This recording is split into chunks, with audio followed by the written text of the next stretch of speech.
I worked the night shift at a small regional hospital in a quiet town most people couldn't point to on a map. We handled the usual late-night mix of drunk injuries, elderly emergencies, and the occasional automotive accident. Night shifts were long stretches of silence broken by brief moments of chaos. I preferred them over the busy daytime hours, less noise, fewer people, and a strange kind of peace that only exists when the world is asleep. But there was one night that changed how I felt about working in the dark forever. It happened 2 winters ago, during a painfully slow overnight shift. Our ER had only 3 nurses on duty, 1 doctor, and a security guard who spent most of his time half asleep watching the cameras. It was one of those nights where the cold outside made the hospital corridors feel even emptier. Around 1:30 a.m., I was finishing charting at the front desk when the motion sensors near the entrance triggered. The automatic doors slid open, letting in a gust of freezing air. I expected someone stumbling in sick or injured, but there was no one at the door. Instead, a man was already standing in the middle of the lobby. No footsteps. No sound. Just he there. He looked to be in his late 40s. Pale. Dressed in a thin hospital gown, the kind we use for inpatients, not something anyone walking in off the street should be wearing. The gown was open slightly at the back, his feet bare and grey from the cold tile. At first, I thought maybe he was a confused patient who'd wandered out of a room. "Sir? Are you okay?" I asked, standing up. He didn't blink. Didn't speak. He just stared at me with an expression that wasn't quite fear, but wasn't calm either. Like he was desperately trying to communicate something but didn't know how. I called out to Clara, the nurse beside me. She stepped forward cautiously. "Sir, can you tell us your name?" Still nothing. He slowly lifted his hand and pointed directly down the main hallway toward the ICU. Then he lowered his hand and remained still again.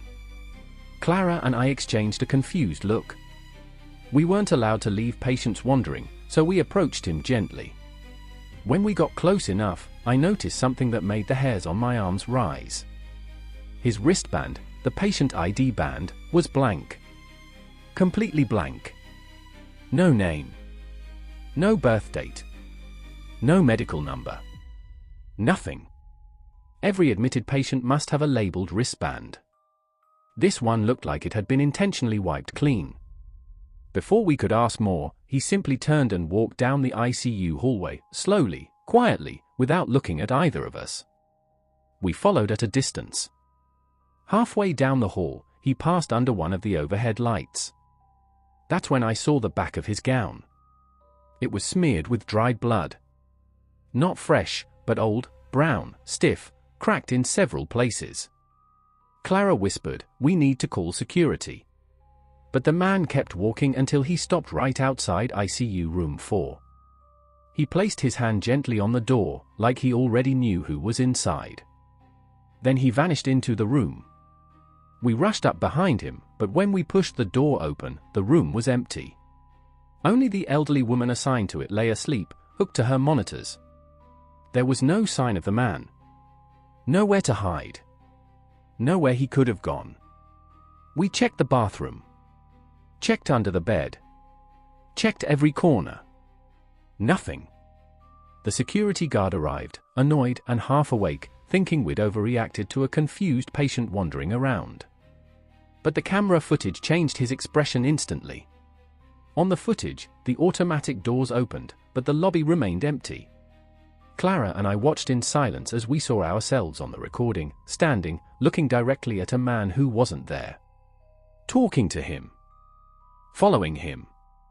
Entering the ICU room, but on the footage, we were alone. It looked like we were following something invisible. The guard looked at us like we were losing our minds. Then the footage glitched, only for a split second, but long enough for one frame to appear clearly. A frame where the lobby wasn't empty.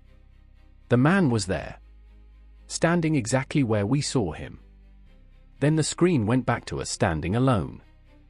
None of us spoke for several seconds. We searched the hospital top to bottom. No patient was missing. No one fit his description. No one had left their room. No recent deaths matched his appearance. But at 4:12 a.m., something happened that still chills me. The elderly woman in ICU room pressed her call button, sounding panicked. When I hurried in, she was wide awake, trembling. "He was here," she whispered. "Who?" "The man in the gown. He was standing at the foot of my bed." My heart dropped. "What did he do?" She swallowed hard and said something I will never forget. "He said he came to say goodbye." The woman in that room passed away 30 minutes later. Peacefully, with no distress, just quietly. As if someone had prepared her for it. When the doctor signed the time of death, Clara looked at me and whispered. He wasn't a patient. He was here for her. We never spoke about it again. But on certain night shifts, when the hallways go too quiet, I swear I can hear bare feet on the tile. Slow. Soft. Searching. And every time ICU room is occupied, the motion sensor in that hallway triggers around 1:30 a.m. Even when there's nobody there. I worked the night shift at a small convenience store off a quiet road just outside my town. It wasn't a big chain. Just a privately owned place that stayed open 24 hours for truckers, late workers, and people passing through rural routes. It was the kind of store where almost nothing ever happened until the night something did. I was 20 at the time, saving money for college. The owner, Mr. Collins, trusted me enough to handle the night shift alone. It was usually dull: mop the floors, stock shelves, ring up a few customers, drink too much cheap coffee. The silence was something I got used to. Some nights it was even peaceful. This story happened in early winter. I remember that because of the sound of the wind rattling against the windows and the way the cold crept in whenever the front door opened, even for a second. I had come in at 10 p.m. My shift would end at 6 a.m. I'd worked dozens of these nights before. But around 1:30 a.m., a small moment changed everything. I was behind the counter, checking inventory on the computer, when I heard the front door chime. I looked up and saw a man enter. He didn't look unusual at first, middle-aged, maybe early 40s, wearing a thick coat and beanie. But he had this strange stiffness about him. His arms stayed locked at his sides, and he blinked slower than normal, like he was thinking too deeply about something. "Evening," I said out of habit. He didn't respond. He didn't even glance at me. He just walked slowly past the snack aisle and toward the drinks. Something about him felt off right away. Maybe it was the way he kept his head slightly down, or how his eyes flicked toward the corners of the store instead of looking straight ahead. I'd seen drunk people, angry people, exhausted people, but he wasn't any of those. He was alert. Too alert. I kept an eye on him while pretending to work. He picked up a bottle of water, held it, then put it back. Then he walked toward the freezer section, opened a door, stared inside for a long time, and closed it without taking anything. He wandered like he wasn't really shopping. Like he was waiting. After about 5 minutes of this, he approached the counter. I forced myself to act normal. "Find what you needed." He stared at me for a long moment, long enough that I actually felt my chest tighten. His eyes were a pale gray, almost colorless. Finally he spoke, his voice soft and flat.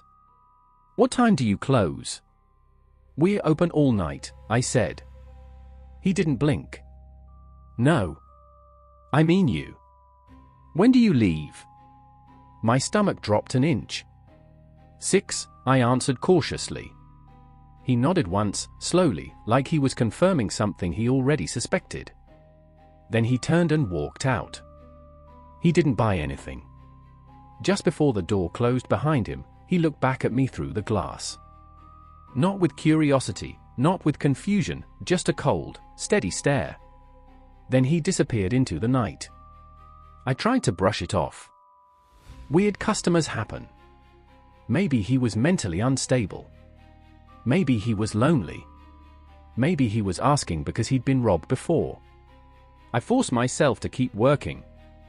But around 2:15, I saw something outside.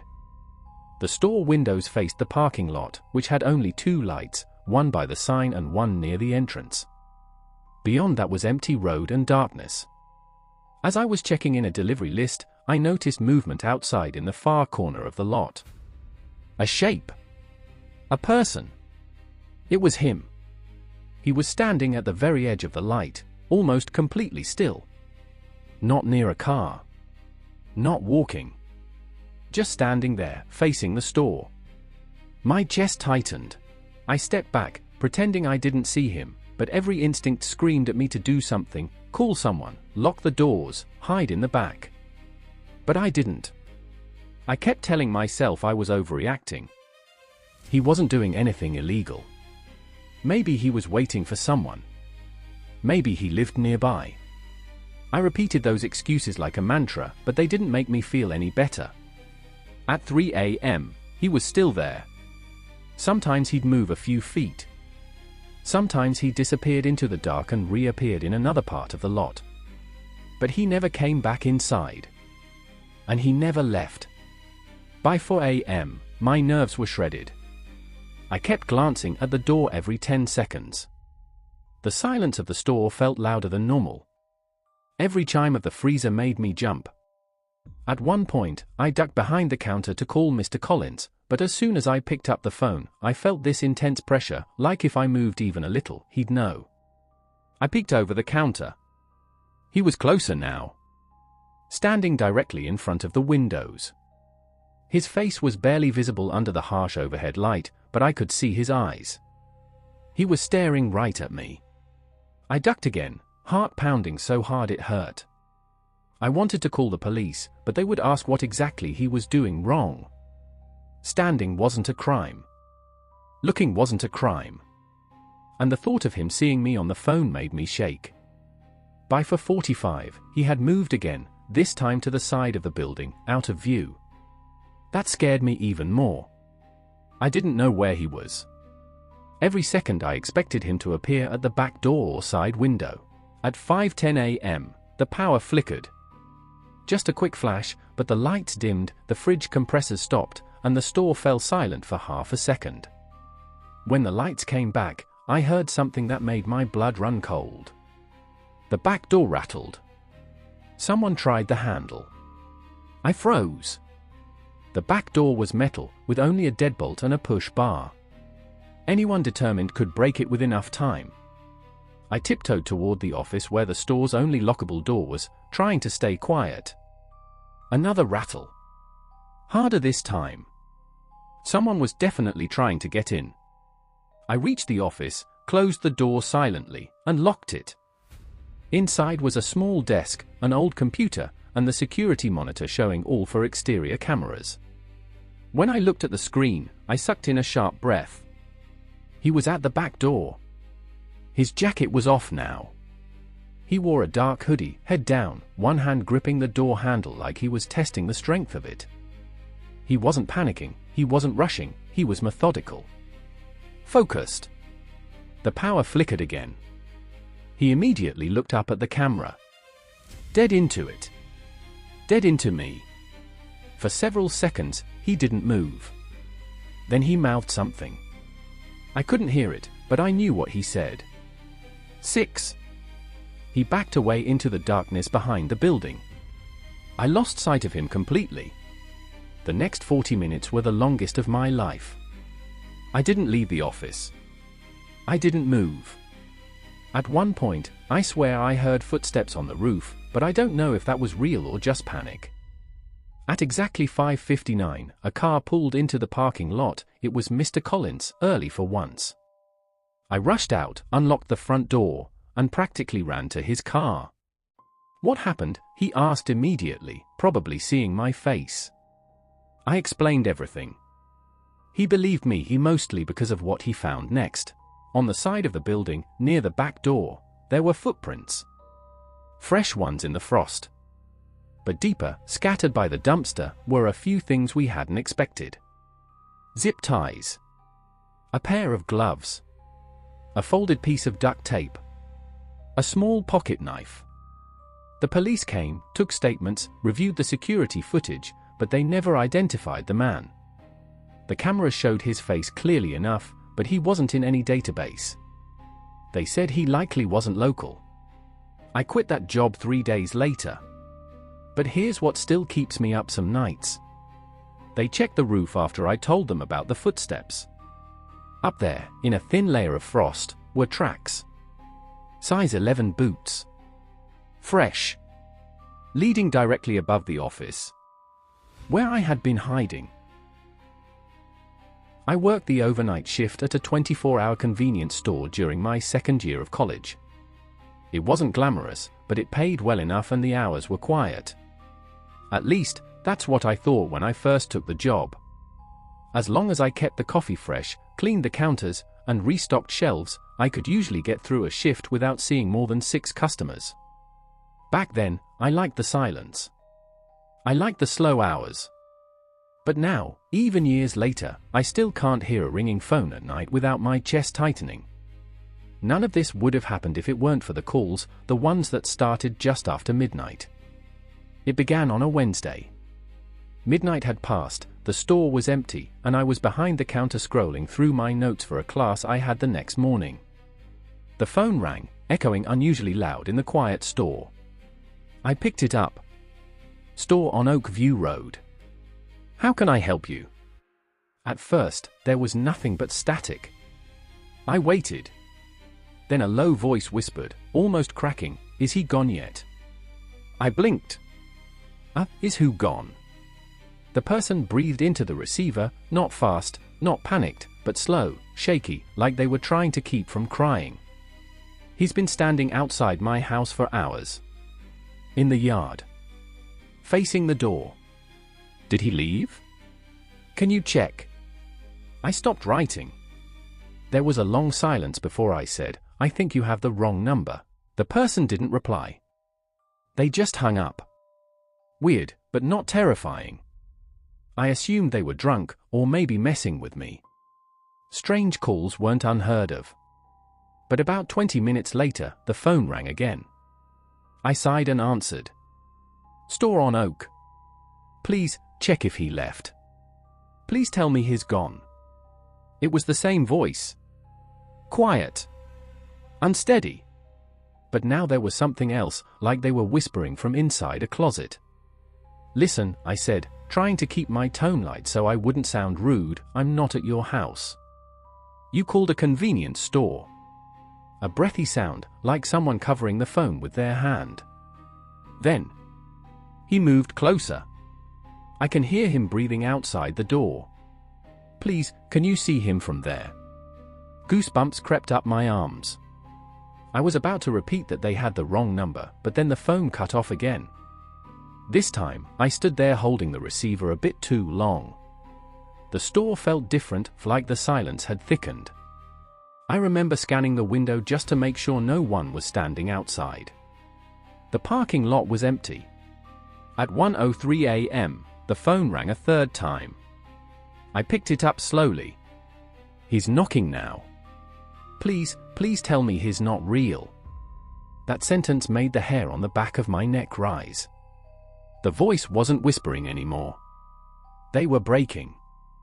The sound of their breathing was fast, wet, shaky. Like someone silently sobbing into the phone. Where are you calling from? I asked. Do you need the police? I'll call them. No. No, don't hang up. Please don't leave me alone. He'll hear me. Their voice dropped into a terrified whisper. And then, something new.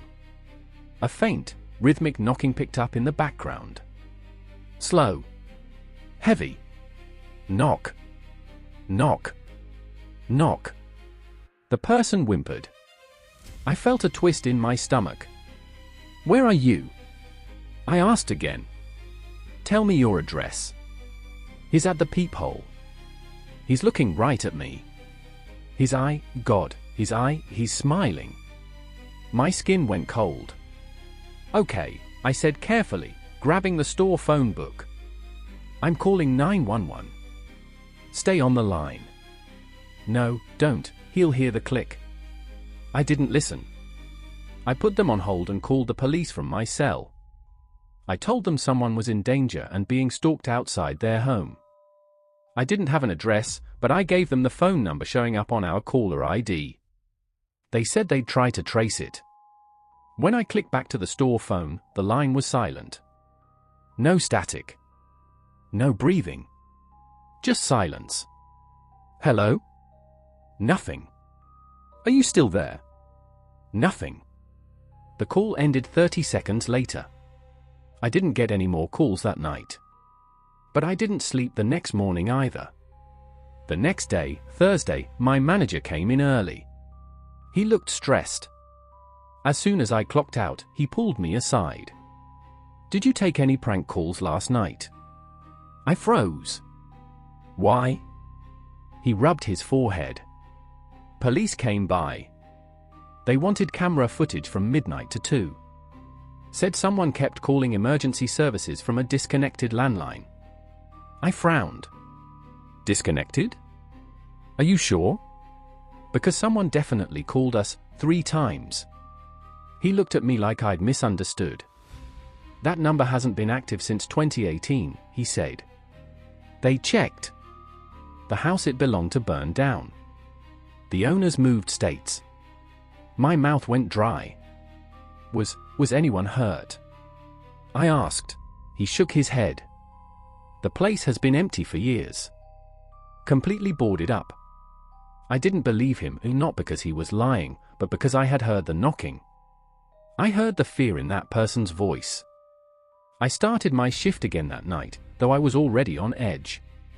Around 12:17 a.m., the phone rang. But the caller ID didn't show a number this time.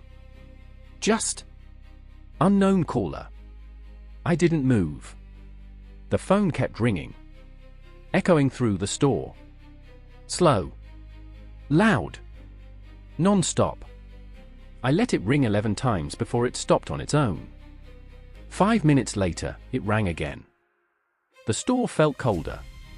I stepped backward from the counter, my hand starting to shake. The phone stopped again before I could decide whether to pick up. Then, at 12:39, it rang a third time. Against every instinct, I answered. I didn't even speak, just lifted the receiver. And on the other end, I heard it. That same slow, heavy knocking. Knock. Knock. Knock. Then the faint whisper. He found me.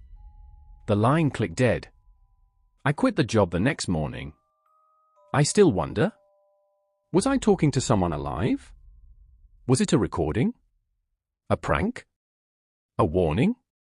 Or was something replaying the last moments of a night that happened years earlier, over and over, until someone answered again?